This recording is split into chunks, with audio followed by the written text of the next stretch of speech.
تلاوت کی سورہ زمر میں اللہ تعالیٰ فرماتا ہے قیامت کے دن کا منظر کیسے قیامت قائم ہوگی۔ وَنُفِخَ فِي الصُّورِ فَصَعِقَ مَنْ فِي السَّمَاوَاتِ وَمَنْ فِي الْأَرْضِ إِلَّا مَنْ شَاءَ اللَّهُ، سور پھونکی جائے گی۔ ہوگا کہ ایک وقت آئے گا اس کا جب دنیا اینڈ ہونے والی، ختم ہونے والی۔ سائنس بھی آج اس بات کو تسلیم کر رہا ہے کہ یہ جو سولار سسٹم ہے اس کی ایک عمر ہے، اس کی ایک ایج ہے، اس کے بعد یہ ختم ہونے کے قریب آئے گا۔ تارے اپنی اپنی عمر مکمل کر کے بلیک ہولز میں جا رہے ہیں۔ گیلیکسی کے اندر جو سٹارز ہیں ان کی عمر ایک لیمیٹڈ عمر بتائی جا رہی ہے، اس میں سورج کی بھی عمر ہے، چاند کی بھی عمر بتائی جا رہی ہے۔ یہ سائنس کی باتیں ہیں، لیکن اللہ نے قرآن میں فرمایا چاند اور سورج یہ ٹکرا دیے جائیں گے، تارے ایک دوسرے سے سب ٹکرا دیے جائیں گے۔ اذا الشمس کورت واذا النجوم انکدرت، 30ویں پارے میں اللہ تعالیٰ نے اس میں فرمایا جب سورج کو یعنی ٹکرا دیا جائے گا اور ستارے آپس میں ٹکرا دیے جائیں گے اور سورج کالا ہو جائے گا، یعنی کچھ نہ کے برابر رہ جائے گا قیامت کے قریب۔ وَإِذَا الْجِبَالُ سُيِّرَتْ، اور پہاڑ جو ہے نا اڑا دیے جائیں گے اور سمندروں میں آگ لگا دی جائے گی، زمین پوری ختم کر دی جائے گی۔ اور سورہ قارعہ میں آپ نے پڑھا ہوگا یوم یکون الناس کالفراش المبثوث وتکون الجبال کالعہن المنفوش، تم لوگوں کو دیکھو گے کہ پتنگوں کی طرح سے اڑ رہے ہوں گے، اور پہاڑوں کو دیکھو گے کہ روئی کا پہا جو ہوتا ہے، روئی کا پہا اس طرح سے پہاڑ بکھر چکے ہوں گے۔ اور اس کے بعد یہ قیامت جو آنی ہے اس کا یعنی پروسیس کس طرح سے، شروعات کیسی ہوگی، وہ ایک لمبی گفتگو ہے۔ مختصراً عرض کرتا ہوں کہ آیات حضور اکرم صلی اللہ تعالیٰ علیہ وسلم کی احادیث میں جو نشانیاں بیان کی گئی ہیں اس اعتبار سے قیامت کے قریب بڑی بڑی نشانیاں آئیں گی۔ دجال آئے گا، دابۃ الارض آئے گا، یاجوج ماجوج نکلیں گے، پھر اس کے بعد سورج پچھم سے نکلے گا۔ یہ سب بڑی بڑی نشانیاں ہیں۔ حضرت عیسیٰ علیہ السلام کا نزول اس سے پہلے، یہ سب ہو جانے کے بعد پھر روئے زمین پر سے مسلمان ختم ہو جائیں گے۔ پھر ایک وقت آئے گا کہ جب سب لوگ اپنے اپنے کاموں میں مصروف ہوں گے، کوئی کسی کو پڑی نہ ہوگی، اور پھر دنیا میں سب اپنے اپنے کاموں میں اس طرح سے مصروف ہوں گے، کوئی کپڑا کاٹ رہا ہے، کوئی دودھ دوہ رہا ہے، کوئی کھیتی باڑی میں ہل چلا رہا ہے۔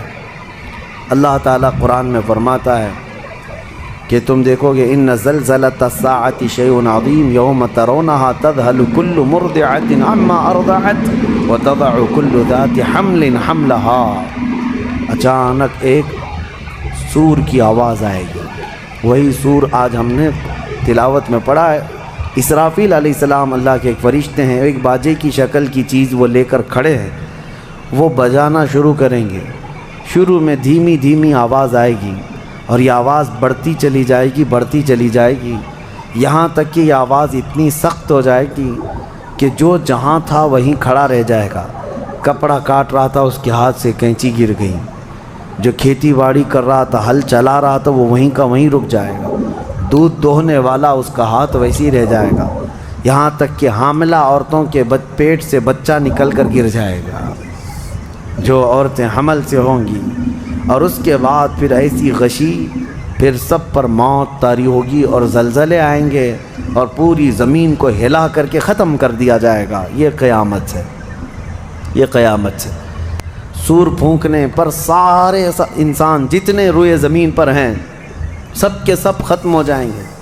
اس کے بعد اللہ تعالیٰ فرماتا ہے ثم نفخ فیہ اخری، پھر دوسری بار سور پھونکنے کا حکم ہوگا۔ لیکن کیسے؟ سور جب حضرت اسرافیل علیہ السلام پھونکیں گے، پہلے انسانوں کی موت، پھر یہاں پر جتنی مخلوقات ہیں، جنات ہیں، جانور ہیں، سب کی موت، چرند پرند تو چھوڑے، نباتات، یہ پیڑ پودوں میں کی جان ختم۔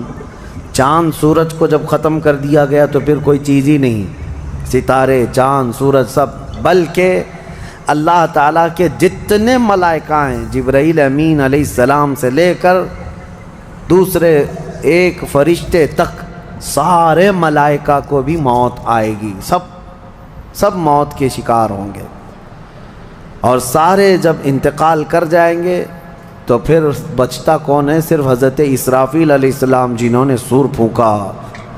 اب ان کو سور پھونکنے کا حکم جو تھا وہ کہا جائے گا روک دو اب۔ پھر اللہ تعالی حضرت اسرافیل علیہ السلام کو بھی موت طاری کرے گا، اور روح نکالنے والا فرشتہ کون ہے؟ ملک الموت اسرائیل علیہ السلام۔ اب تک یہ سب کی روح نکال چکے ہوں گے، اور پھر اللہ تعالیٰ اسرائیل علیہ السلام کی بھی روح نکال دے گا۔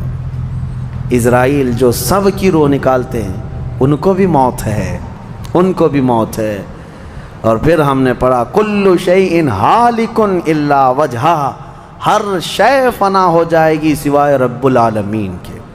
کل من علیہا فان ویبقى وجہ ربک ذو الجلال والاکرام، جو کچھ بھی ہے سب فنا ہو جائے گا، تمہارے رب کی ذات صرف باقی رہے گی، کوئی نہیں باقی رہے گا۔ پھر جب مولا کی مرضی ہوگی، رب تبارک و تعالیٰ دوبارہ اسرافیل علیہ السلام کو اٹھائے گا۔ اسرافیل علیہ السلام دوبارہ اٹھیں گے، اور پھر ان سے کہا جائے گا دوبارہ سور پھونکو، پھر سے پھونکو۔ اب جب دوبارہ حضرت اسرافیل علیہ السلام سور پھونکیں گے تو یہ زندگی کا سور ہے۔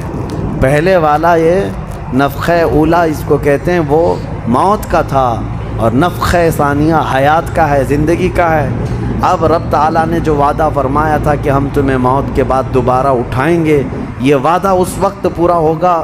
اب دوسرے مرتبہ جب سور پھونکنا شروع کرتے ہیں اسرافیل علیہ السلام، کتنے انسان آئے گئے، آدم علیہ السلام سے لے کر قیامت تک سب وہ زمینوں میں جہاں کہیں ہوں گے، کسی کو جلا کر ختم کر دیا گیا ہو، کسی کو جانور کھا گیا ہو، کسی کو پانی میں ختم کر دیا ہو، کسی بھی طرح سے، لیکن مولا تعالیٰ سب کو اٹھانے والا ہے۔ لیکن فرمایا حدیث پاک میں ہے کہ یہ دوسری سور پھونکنے کے بعد سب سے پہلے روئے زمین پر جو اٹھیں گے وہ محمد الرسول اللہ کی ذات۔ میرے آقا صلی اللہ تعالیٰ علیہ وسلم